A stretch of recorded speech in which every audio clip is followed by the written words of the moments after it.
first thing what me and my team wanted to do with Magnus Operation Hard Drive is we wanted to create a 2D retro style game that could both appeal to the hardcore and the casual crowd for indie gamers.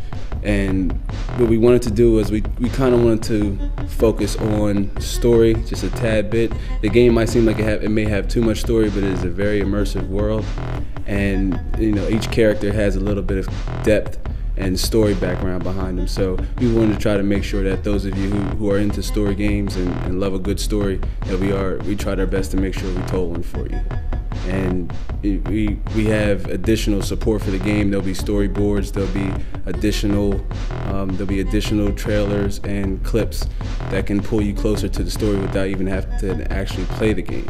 So at the top of your screen, the player is given what we like to call the EKG meter. And the EKG meter is just a bar that kind of acts as like a general stasis for Damon, the main character, where each bar will deplete as you use each one of his functions and abilities. Now, the more you use them, we'll give you a second warning. We'll say, hey, your screen will start flashing, and you'll notice that you can't see, and it'll actually really force you to stop and let your Magna replenish so you can go on and solve your puzzles and get throughout each maze. Some of the unique selling points about the game is we had our sound and graphic division Mutation, and along with Daryl Stevenson, Diggity Dots, and 258, both of them guys worked on the original soundtrack of the game. So we tried to create a tempo that'd be consistent throughout the game and let the player, give the game a little bit of its own feel with its own music.